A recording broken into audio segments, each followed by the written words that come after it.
کہ خدا نے انسان پر 3 ولایتوں کو واجب کیا ہے۔ فرمایا انما ولیکم اللہ، میں اللہ تمہارا ولی ہوں۔ ہم سب نے کہا لا الہ الا اللہ۔ ورسول، میرا رسول تمہارا ولی ہے۔ ہم سب نے کہا محمد رسول اللہ۔ پھر فرمایا کہ وہ تمہارا ولی ہے جو حالت رکوع میں زکوٰۃ دیتا ہوا نظر آ جائے۔ ہم سب نے کہا علی اللہ۔ یہ بنا ہمارا نظریہ کہ ہم اللہ کو ولی مانتے ہیں، ہم رسول کو ولی مانتے ہیں، ہم رسول کے بعد علی مرتضیٰ کو ولی مانتے ہیں۔ اور تمام تر تفاسیر نے لکھا کہ جس نے رکوع میں زکوٰۃ دی وہ علی مرتضیٰ تھے۔ لیکن ایک عجیب منظر ہے اس آیت کے پس منظر میں کہ ایک ہے زکوٰۃ دینے والا، ایک ہے زکوٰۃ لینے والا۔ تاریخ نے آج تک کوئی ایسا نمازی نہیں دیکھا جو نماز میں زکوٰۃ دے،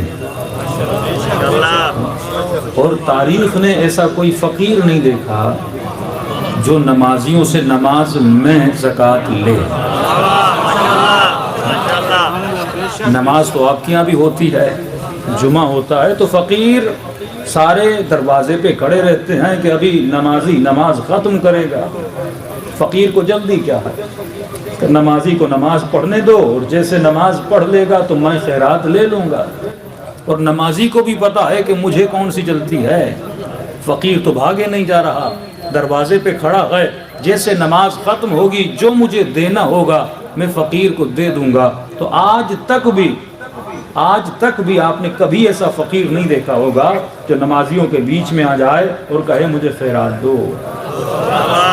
کیونکہ فقیر کو بھی پتا ہے کوئی نمازی نماز کے بیچ میں خیرات کیسے دے گا، نماز ختم ہوگی تو مجھے خیرات دے گا۔ تو لگ ایسے رہا تھا کہ کہتے ہیں کہ لگ ایسے رہا تھا کہ فقیر کا مزاج بھی الگ ہے،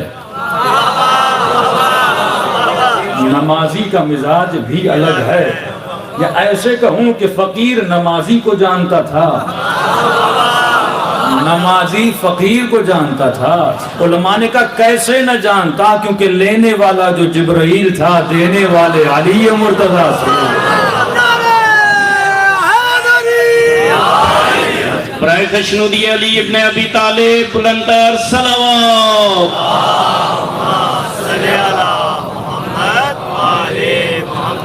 فرما لینے والا جبرائیل تھا اور دینے والے علی مرتضیٰ تھے۔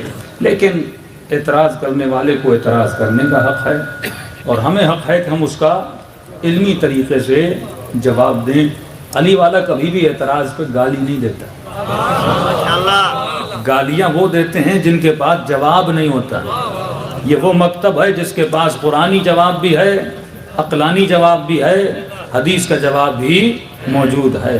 تو کہ بھائی آپ شیعہ اتنے علی کے فضائل پڑھتے ہو، اور جب فضائل پڑھنے پر آؤ تو اتنے آگے نکل جاتے ہو، اور ہم نے سنا آپ کے ممبروں سے کہ علی کو کسی جنگ میں تیر لگا، اور اصحاب رسول نے کہا یا رسول اللہ کیا کریں، زخم بڑا گہرا ہے۔ تو نبی نے کہا ابھی ٹھہر جاؤ، جب علی نماز میں کھڑے ہو جائیں تو اس وقت علی کے پاؤں سے تیر نکالنا۔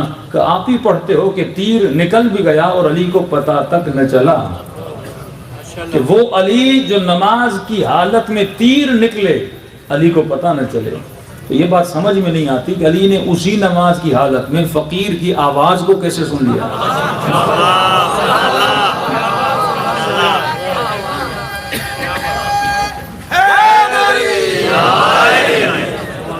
بات تو اوتھینٹک ہے نا، جو مولا کو نہیں جانتا اس کے ذہن میں تو سوال پیدا ہوگا۔ پہلے ان کو پہچنواؤ کہ اہل بیت ہیں کیا، تب ان کو اہل بیت سمجھ میں آئیں گے۔ اگر ہم ان کو سمجھائیں گے نہیں تب تک ان کو اہل بیت کی سمجھ نہیں آئے گی۔ تو کہ آپ ایک طرف پڑھتے ہو کہ پاؤں سے تیر نکلا، اور علی حالت نماز میں اتنا حضور خدا میں ہوتے ہیں کہ علی کو پتہ نہیں لگتا کچھ بھی ہو جائے، اور دوسری طرف کہتے ہو ایک فقیر آیا اس نے آواز دی، ہے کوئی خیرات دینے والا، ہے کوئی خیرات دینے والا، علی نے اس کی آواز سن لی۔ اس کے دو جواب ہیں۔ پہلا جواب یہ ہے کہ اگر روایت کو پورا پڑھا جائے تو مسئلہ حل ہو جائے۔ فقیر نے پہلی مرتبہ مانگا، علی نے نہیں دیا۔ اسی فقیر نے دوبارہ مانگا، علی نے نہیں دیا۔ تیسری مرتبہ اس نے نمازیوں سے نہیں مانگا،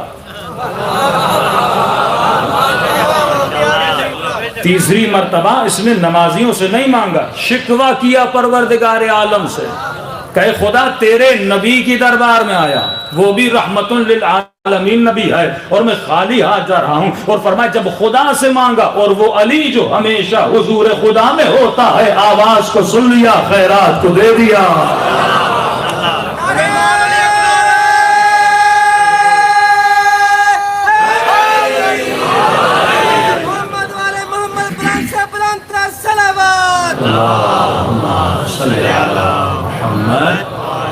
محمد وعجل، یہ کہوں جیسے خدا سے مانگا تو ید اللہ نے خیرات کو عطا کر دیا، لیکن اعتراض وہیں کا وہیں ہے۔ لیکن کہنے لگے چلو یہ بات آپ نے بتا دی کہ علی حضور خدا میں تھے، لیکن یہ تیر والی بات ابھی تک اٹکی ہوئی ہے کہ ہماری نمازیں تو ایسی، ہمیں دنیا کا بھی پتہ چلے، بزنس کا بھی خیال آئے، اور بخار چڑھ جائے تو نماز پڑھی نہیں جاتی، پڑھی تو ویسے ہی نہیں جاتی لوگوں سے۔ ہاں، اگر بخار ہو جائے تو ہم سے نماز پڑھی نہیں جاتی، اور آپ کہہ رہے ہیں کہ علی مرتضیٰ تیر لگا ہوا تھا اور تیر نکلا، علی کو پتہ نہ چلا۔ ہم نے کہا اگر قرآن پڑھتے تو کبھی علی پہ اعتراض نہ کرتے، اگر قرآن کی حقیقت کو جانتے۔ آؤ اسی اعتراض کا جواب تجھے ہم قرآن سے دیتے ہوئے چلتے ہیں۔ قرآن کی طرف پڑھو، سورہ یوسف کو پڑھو۔ مصر کی کافرہ عورتوں نے زلیخا پر اعتراض کیا کہ اے زلیخا تیرے غلام میں ایسا ہے کیا کہ تو غلام پہ عاشق ہو گئی؟ کہ میری مذاق بعد میں اڑانا، پہلے آ کر یوسف کو دیکھ تو لو، پہلے آ کر یوسف کو دیکھ تو لو کہ ایسا ہے کیا یوسف میں؟ کہ آ جاؤ میرے دربار میں بلایا گیا، لائن لگا کر ان کو بٹھایا گیا، ہاتھ میں چھریاں دے دی، ہاتھ میں سیب دے دیے کہ جب میں اشارہ کروں تو سیبوں کو کاٹنا۔ وہاں پہ پردے کے پیچھے اللہ کے نبی کو کھڑا کر دیا، فرمایا جب میں آپ کو کہوں تو آپ اندر آ جائیے گا۔ قرآن کی آیتیں کہتی ہیں یہاں جناب یوسف کو اشارہ کیا کہ تشریف لے آئیے، یہاں اللہ کے نبی کا جیسے آنا ہوا، اور مصر کی کافرہ عورتوں کی نگاہیں جیسے حسن یوسف پر پڑی، جیسے نبوت کے نور پر پڑی، تو قرآن کہتا ہے کہ مصر کی کافرہ عورتوں کو پتہ نہ چلا کہ سیب کٹ رہے ہیں یا انگلیاں کٹ رہی ہیں۔ یہ کون ہیں؟ یہ مصر کی کافرہ عورتیں ہیں۔ میں لفظ کافرہ پہ بار بار زور دے رہا ہوں، یہ مصر کی کافرہ عورتیں ہیں جن کے وجود میں ذرہ برابر ایمان نہیں ہے، نہ نبی کی معرفت رکھتی ہیں، نہ اللہ کی معرفت رکھتی ہیں۔ اپنے تمام تر کفر کے ہوتے ہوئے ان کو پتہ نہ چلا کہ سیب کٹ رہے ہیں یا انگلیاں کٹ رہی ہیں۔ یہ تھی کافرہ عورتیں، اور وہاں پہ کون ہے؟ کل ایمان علی مرتضیٰ ہے، اور کسی حسن یوسف کو نہیں دیکھ رہے تھے بلکہ خالق حسن یوسف کو دیکھ رہے تھے۔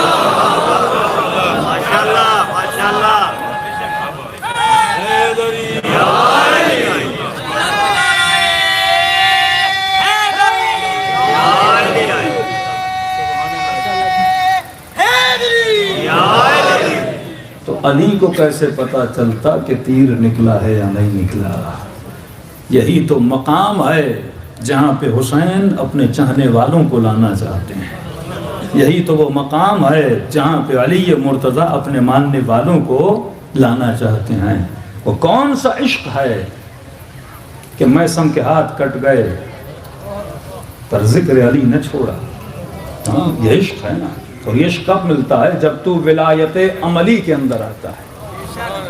آج ابھی تک جو میں نے پڑھا یہ ولایت نظری تھی، اور آپ نے نظری ولایت سن کے واہ واہ کیا، نظری ولایت سن کے یا علی کہا۔ جب نظری ولایت سن کے محبت علی جوش میں آتی ہے تو بندہ یا علی کہتا ہے۔ ہاں نظری ولایت کا بس اتنا اثر ہے کہ لوگ گھٹنوں پہ کھڑے ہو جاتے ہیں، نعرے مارتے ہیں، ہاتھ بلند ہو جاتے ہیں، کیونکہ علی سے عشق ہے، اہل بیت سے محبت ہے۔ اور جب محبوب کی کوئی تعریف سنتا ہے